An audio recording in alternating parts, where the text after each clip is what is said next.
नमस्कार। चुनाव पर हमारे इस विशेष कार्यक्रम जनादेश में आपका स्वागत है। मैं हूं अश्विनी कुमार मिश्र।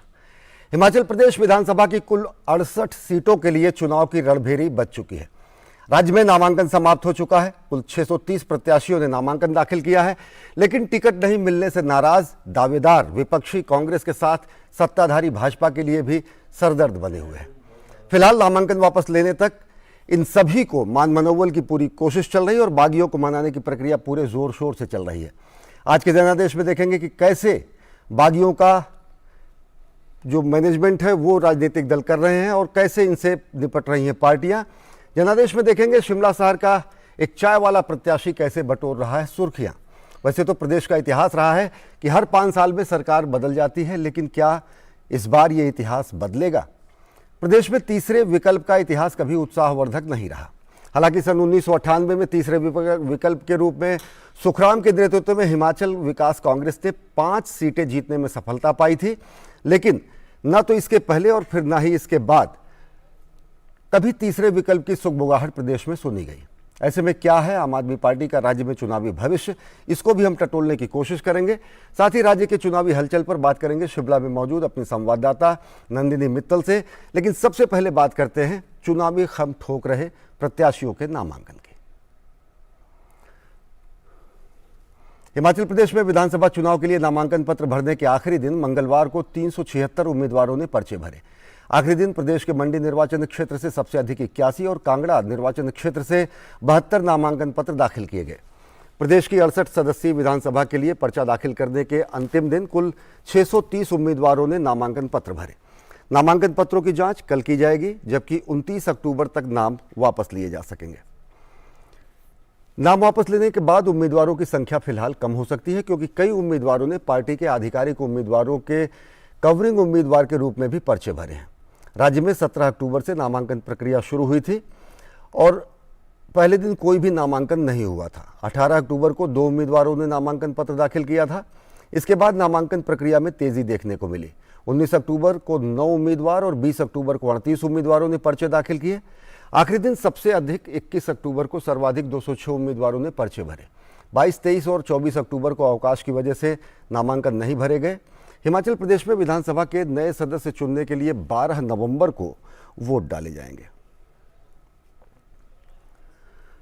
हिमाचल प्रदेश के विधानसभा चुनाव को भारतीय जनता पार्टी कितनी गंभीरता से ले रही, इसको पार्टी के संगठन महासचिव बीएल संतोष की प्रदेश में सक्रियता से समझा जा सकता है।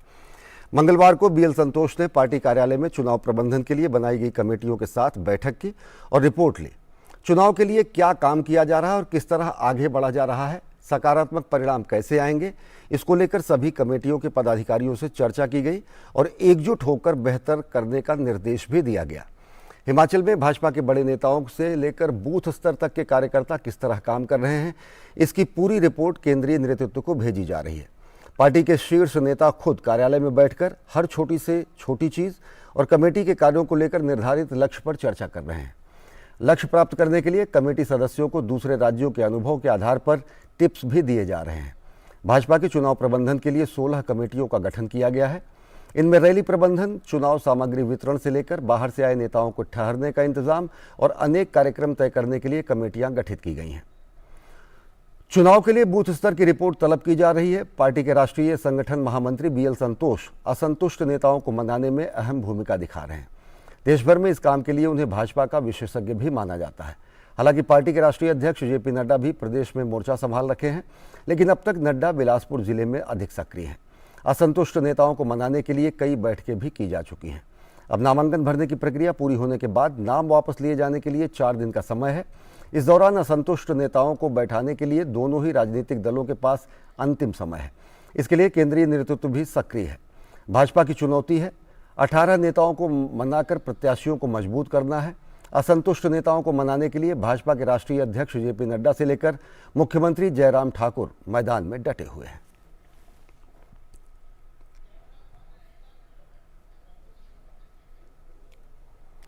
और इस खबर पर और अधिक जानकारी के लिए हम जुड़ते हैं शिमला में मौजूद अपनी संवाददाता नंदिनी मित्तल से।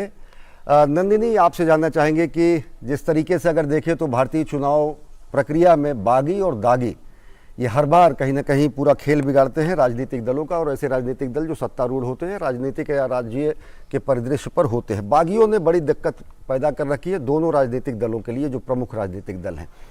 क्या स्थिति है और किस तरीके से मान मनोबल की कोशिश के साथ चुनावी समीकरण को अपने तरफ साधने की कोशिश दोनों राजनीतिक दल कर रहे हैं?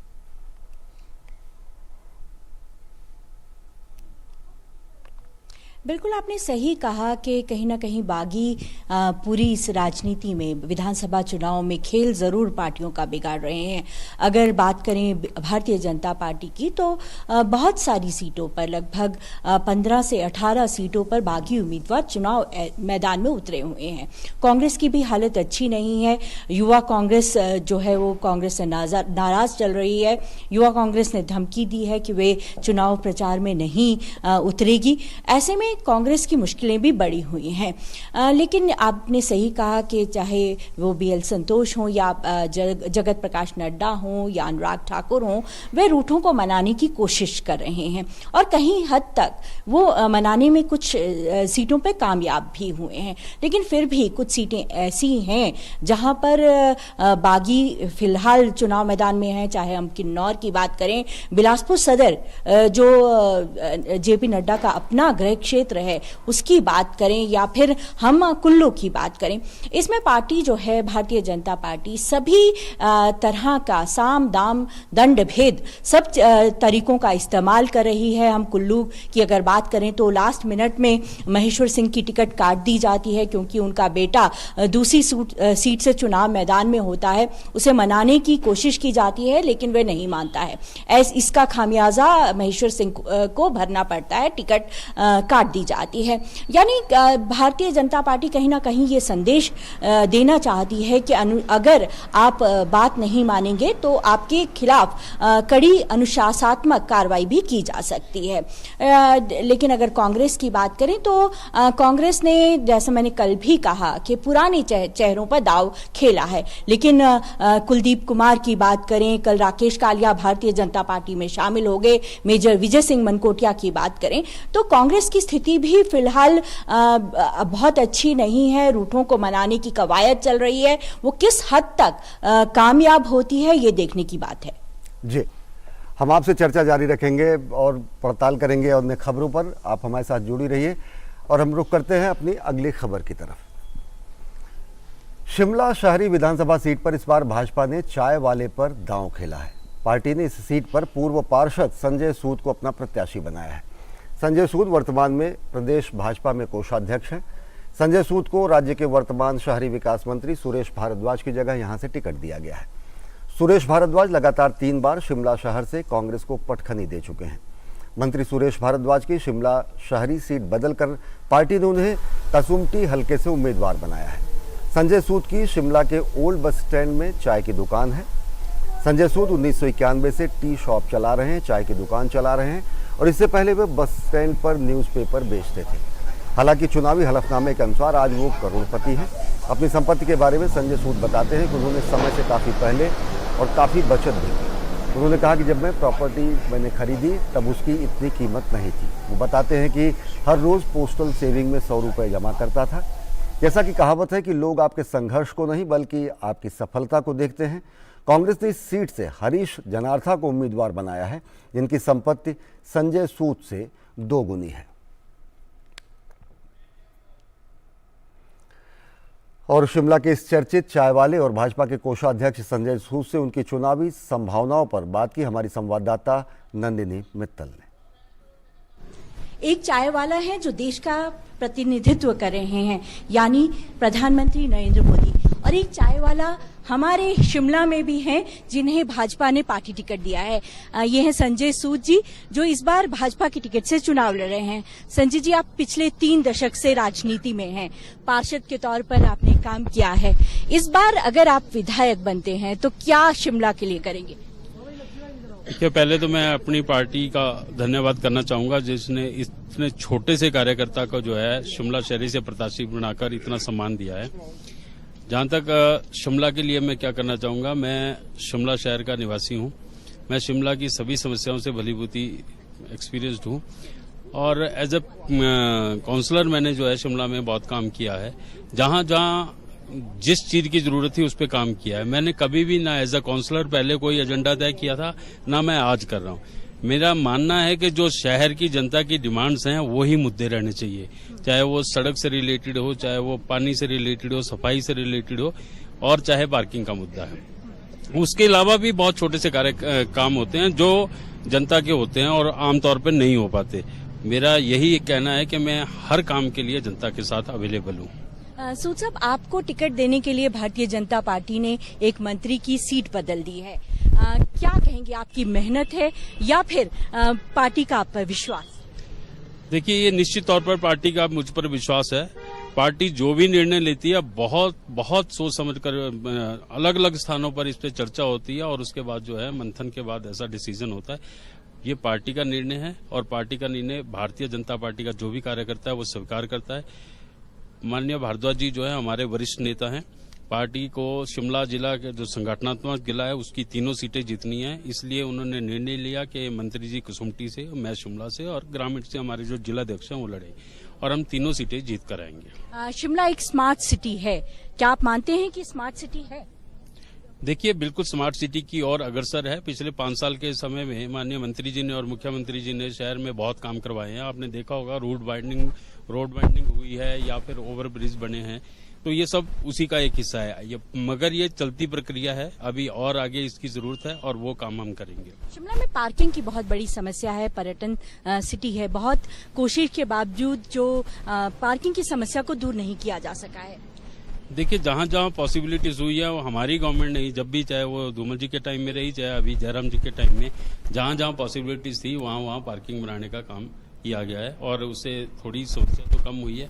और जगह भी जहां पर भी ऐसे चांसेस होंगे, चाहे छोटे छोटे वार्डों में रोड पंचाकर वहां पार्किंग की व्यवस्था हो, ऐसे सभी कामों की ओर ध्यान दिया जाएगा। संजय सूद जी का कहना है कि जितनी भी समस्याएं हैं, क्योंकि वो इस शहर के निवासी हैं, उन्हें दूर करने का प्रयास किया जाएगा। कैमरामैन राकेश कुमार के साथ नंदिनी मित्तल, डीडी न्यूज, शिमला। हम चर्चा करेंगे अपनी संवाददाता नंदिनी मित्तल से और जानेंगे इस खबर की हम पड़ताल करेंगे, लेकिन वक्त हो चला है बेहद छोटे से ब्रेक का। देखते रहिए डीडी न्यूज।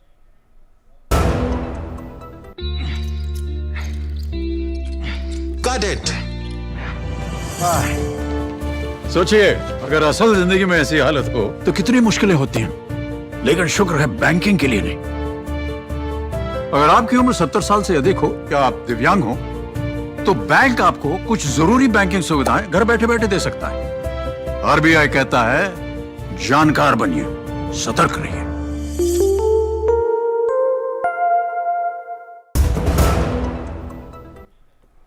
ब्रेक के बाद आप सभी का स्वागत है। हम देख रहे थे रिपोर्ट और खास बातचीत की हमारी संवाददाता नंदिनी मित्तल ने संजय सूद से, जो कि चाय वाले प्रत्याशी हैं और साथ ही साथ करोड़पति प्रत्याशी हैं।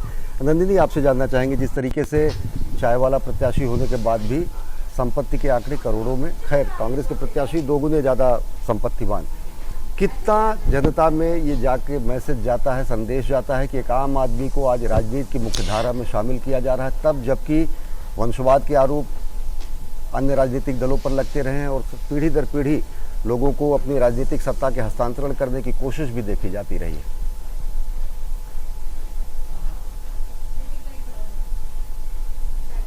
बिल्कुल, भारतीय जनता पार्टी ने संजय सूद को टिकट देकर ये साबित किया है कि एक कार्यकर्ता अगर कर्मठ है और यदि होनहार है तो उसे टिकट दिया जा सकता है, फिर चाहे मंत्री का टिकट काटना पड़े या उसका गृह क्षेत्र बदलना पड़े। यही जो उदाहरण है वो भारतीय जनता पार्टी ने नूरपुर सीट से भी दिया है, जहां वन मंत्री राकेश पठानिया को फतेहपुर भेज दिया गया है। यानी कहीं ना कहीं बात की जाए, जहां आपने बात की कि वो चाय वाला थे और आज करोड़पति हैं, तो ये उनकी मेहनत है। वो कि पिछले 3 दशक से भी ज्यादा से राजनीति में है, स्टूडेंट टाइम में भी वो राजनीति में थे।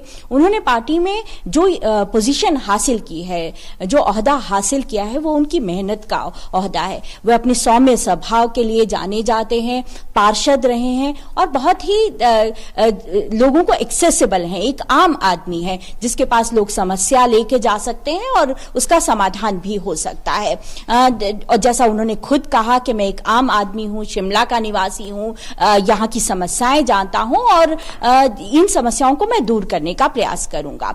वहीं अगर हम कांग्रेस की बात करें तो उन्होंने जो टिकट है वो एक अपर शिमला जिसको हम कहते हैं, जो महासू का एरिया है, वो उनके उम्मीदवार को दिया है। एक बड़ी संख्या एक बड़ी जनसंख्या जो है वो अपर शिमला की शिमला शहर में रहती है, तो उन्होंने भी बहुत अच्छा दाव खेला है। लेकिन सीपीएम के टिकेंद्र पवार भी चुनाव मैदान में हैं। ऐसे में जो टिकेंद्र पवार हैं वो क्योंकि खुद भी पहले उप महापौर रह चुके हैं, ऐसे में वो किसकी टिकट, किसके वोटों पर असर डालेंगे ये देखने की बात रहेगी जब परिणाम सामने आएगा। जी, आप हमारे साथ बनी रहे, हम रुख करते हैं अगली खबर की तरफ।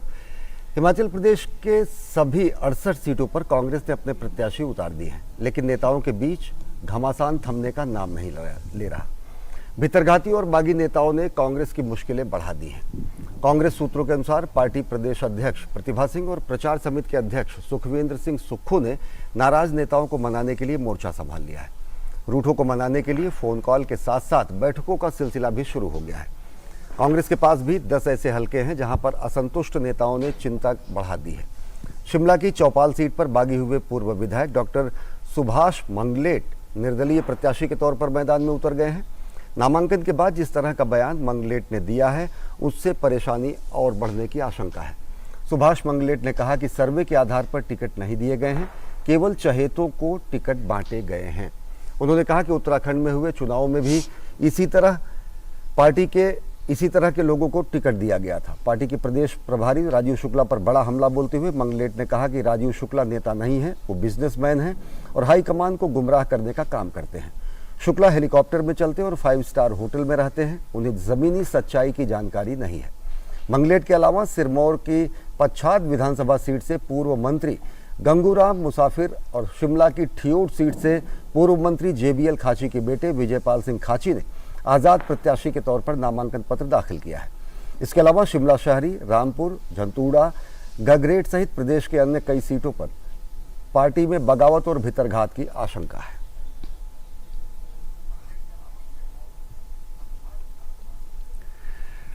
और अब बात करते हैं, प्रधानमंत्री नरेंद्र मोदी अब से थोड़ी देर बाद एक विशेष कार्यक्रम को संबोधित करेंगे और जैन धर्म के 24वें तीर्थंकर भगवान महावीर ने यदि आत्मदीपो भव अपदीपो भव का महामंत्र दिया तो जैन मुनि आचार्य विजय वल्लभ सुरीश्वर जी महाराज ने आह्वान किया, घर घर विद्या दीप जले।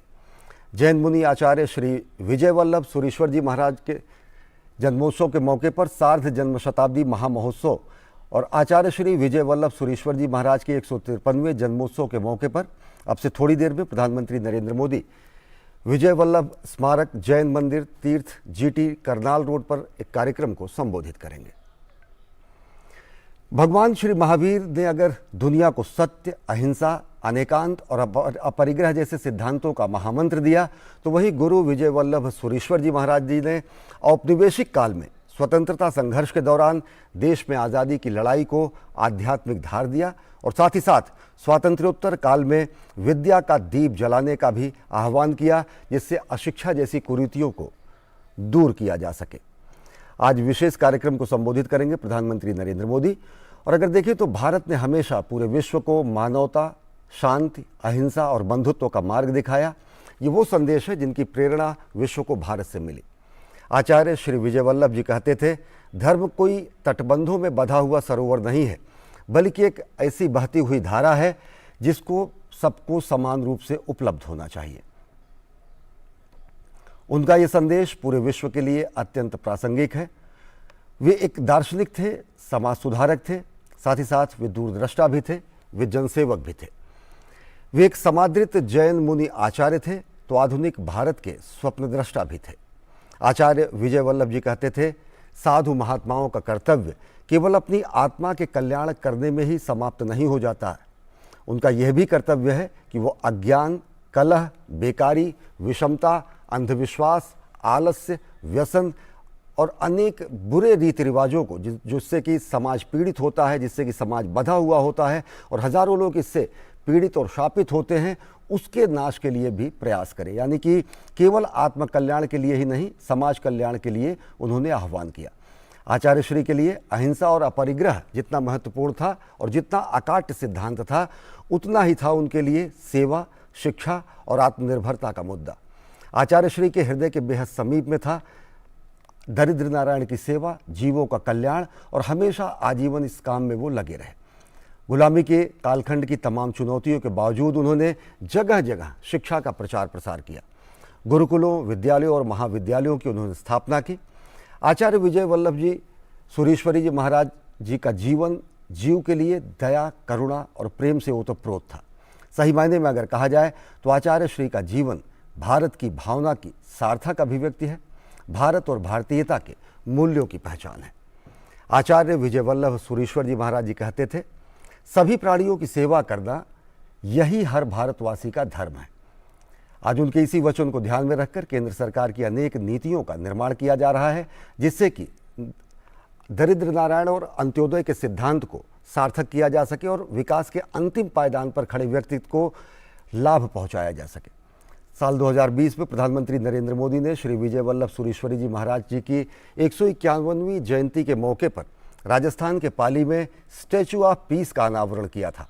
प्रधानमंत्री नरेंद्र मोदी ने इस कार्यक्रम को संबोधित करते हुए कहा था कि उनका पूरा का पूरा जीवन जीवों के दया के साथ ही साथ राष्ट्र निर्माण के लिए भी समर्पित था। उनका जीवन औपनिवेशिक काल के बाद स्वातंत्र्योत्तर काल में भी लोगों के लिए प्रेरणा का मार्ग था। ये जो मूर्ति स्थापित की गई थी, जिसका अनावरण प्रधानमंत्री ने 2 साल पहले किया था, ये पाली के जेतपुरा इलाके के विजय वल्लभ साधना केंद्र में इसे स्थापित किया गया। और साथ ही साथ अगर बात करें तो श्री विजय वल्लभ सुरीश्वरी जी महाराज जी का जीवन 1870 से लेकर 1954 तक का उनका जीवन काल रहा। और अपने जीवन काल में सुरीश्वर जी महाराज ने भगवान महावीर के संदेश का निस्वार्थ और समर्पण भाव से प्रचार प्रसार किया। उन्होंने जनता के कल्याण के लिए लोगों का आह्वान किया। जनता के कल्याण के साथ साथ उन्होंने शिक्षा के प्रचार प्रसार की बात कही। सामाजिक कुरीतियों के उन्मूलन के लिए उन्होंने लोगों को आह्वान किया और इसके लिए आजीवन अथक परिश्रम भी वो करते रहे। उन्होंने अनेक साहित्य की रचना की, सद्गुणों की व्याख्या की, अनेक अपने सूक्तों और मंत्रों के जरिए समाज सुधार का कार्य किया।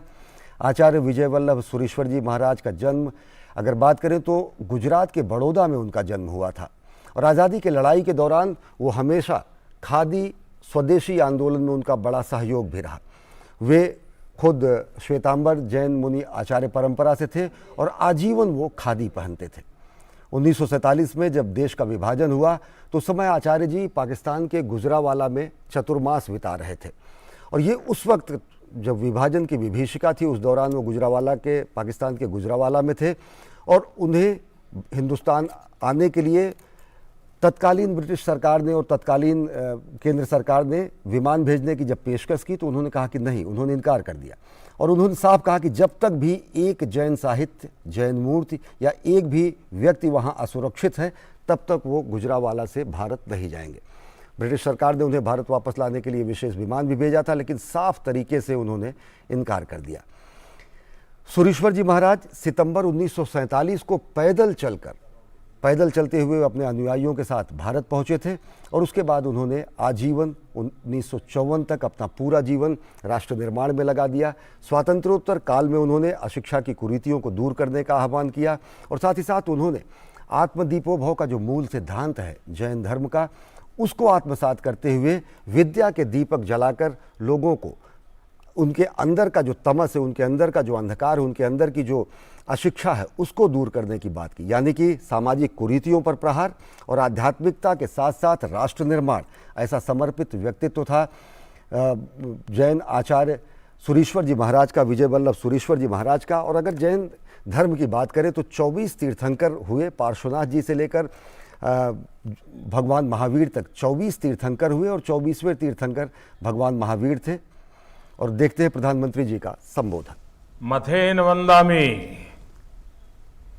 दुनिया भर में जैन मतावलंबियों और भारत की संत परंपरा के वाहक सभी आस्थावानों को मैं इस अवसर पर नमन करता हूं। इस कार्यक्रम में अनेक पूज्य संतगण मौजूद है। आप सभी के दर्शन, आशीर्वाद और सानिध्य का सौभाग्य मुझे अनेक बार मिला है। गुजरात में तो बड़ोदरा, छोटाउदेपुर के कमाट, वहां गांव में भी मुझे संतवाणी सुनने का अवसर मिला था। जब आचार्य पूज्य श्री विजय वल्लभ सुरीश्वर जी की सार्ध शती यानी 150वीं जयंती की शुरुआत हुई थी, तब मुझे आचार्य जी महाराज की प्रतिमा का अनावरण करने का सौभाग्य मिला था। आज एक बार फिर मैं टेक्नोलॉजी के माध्यम से आप संतों के बीच हूं। आज आचार्य श्री विजय वल्लभ सुरीश्वर जी को समर्पित स्मारक डाक टिकट और सिक्के का विमोचन हुआ है। इसलिए मेरे लिए यह अवसर दोहरी खुशी लेकर आया है। स्मारक डाक टिकट और सिक्के का विमोचन एक बहुत महत्वपूर्ण प्रयास है। उस आध्यात्मिक चेतना से जन जन को जोड़ने का जो पूज्य आचार्य जी ने अपना जीवन भर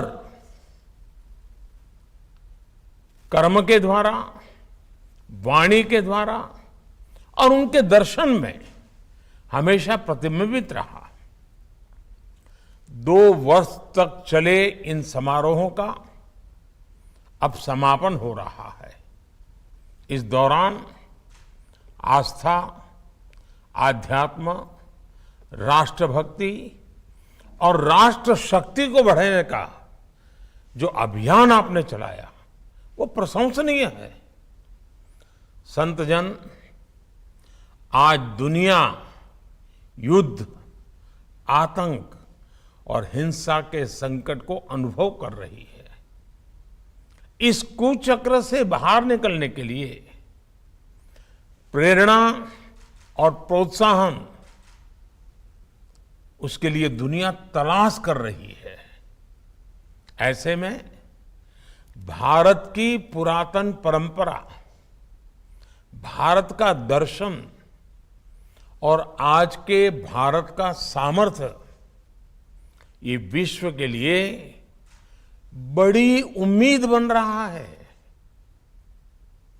आचार्य श्री विजय वल्लभ सुरीश्वर जी महाराज का दिखाया रास्ता, जैन गुरुओं की सीख इन वैश्विक संकटों का समाधान है।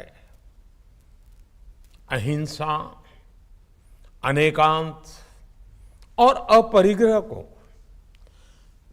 जिस प्रकार आचार्य जी ने जिया और उनके प्रति जन मन में विश्वास फैलाने का निरंतर प्रयास किया, वो आज भी हम सबको प्रेरित करता है। शांति और सौहार्द के लिए उनका आग्रह विभाजन की विभीषिका के दौरान भी स्पष्ट रूप से दिखा। भारत विभाजन के कारण आचार्य श्री को चतुर्मास का व्रत भी तोड़ना पड़ा था। एक ही जगह रहकर साधना का ये व्रत कितना महत्वपूर्ण है, ये आपसे बेहतर कौन जानता है। लेकिन पूज्य आचार्य श्री ने स्वयं भी भारत आने का फैसला किया और बाकी जो लोग जिन्हें अपना सब कुछ छोड़कर यहां आना पड़ा था, उनके सुख और सेवा का भी हर संभव ख्याल रखा। साथियों, आचार्य गण ने अपरिग्रह का जो रास्ता बताया, आजादी के आंदोलन में पूज्य महात्मा गांधी ने भी उसे अपनाया।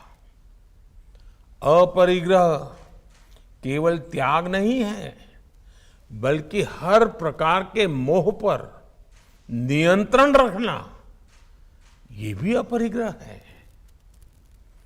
आचार्य श्री ने दिखाया कि अपनी परंपरा, अपनी संस्कृति के लिए ईमानदारी से कार्य करते हुए सबके कल्याण के लिए बेहतर काम किया जा सकता है।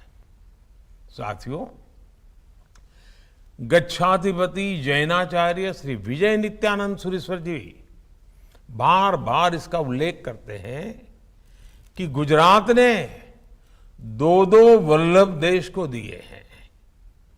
ये भी संयोग है कि आज आचार्य जी की 150वीं जयंती के समारोह पूर्ण हो रहे हैं और कुछ दिन बाद ही हम सरदार वल्लभ भाई पटेल की जन्म जयंती, राष्ट्रीय एकता दिवस मनाने वाले हैं। आज स्टैच्यू ऑफ पीस संतों की सबसे बड़ी प्रतिमा में से एक है और स्टैच्यू ऑफ यूनिटी दुनिया की सबसे ऊंची प्रतिमा है। और ये सिर्फ ऊंची प्रतिमाएं भर नहीं है, बल्कि ये एक भारत श्रेष्ठ भारत की भी सबसे बड़ी प्रतीक है। सरदार साहब ने टुकड़ों में बटे, रियासतों में बटे भारत को जोड़ा था। आचार्य जी ने देश के अलग अलग हिस्सों में घूमकर भारत की एकता और अखंडता को, भारत की संस्कृति को सशक्त किया। देश की आजादी के लिए जो आंदोलन हुए, उस दौर में भी उन्होंने कोटि कोटि स्वतंत्रता सेनानियों के साथ मिलकर काम किया। साथियों, आचार्य जी का कहना था कि देश की समृद्धि आर्थिक समृद्धि पर निर्भर है।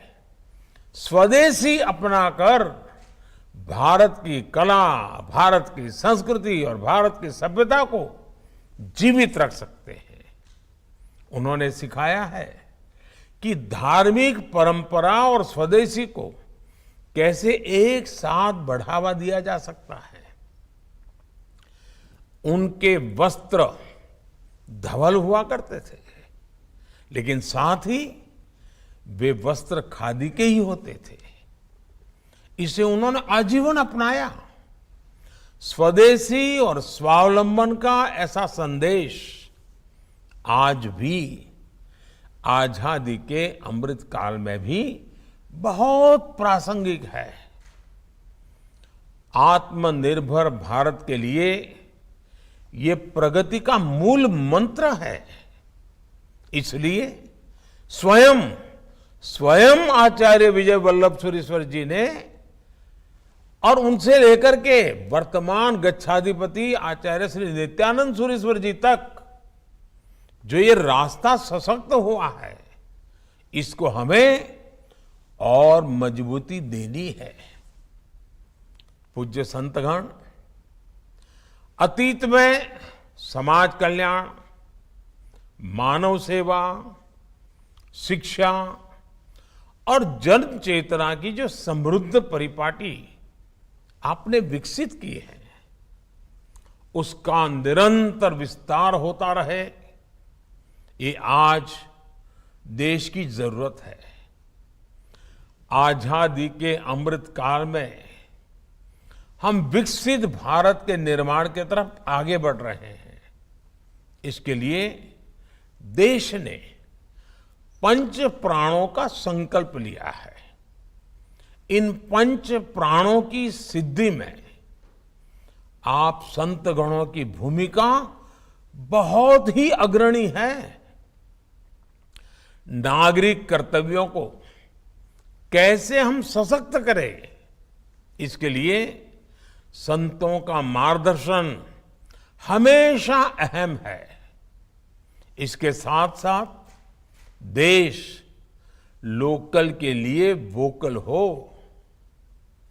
भारत के लोगों के परिश्रम से बने सामान को मान सम्मान मिले, इसके लिए भी आपकी तरफ से चेतना अभियान बहुत बड़ी राष्ट्र सेवा है।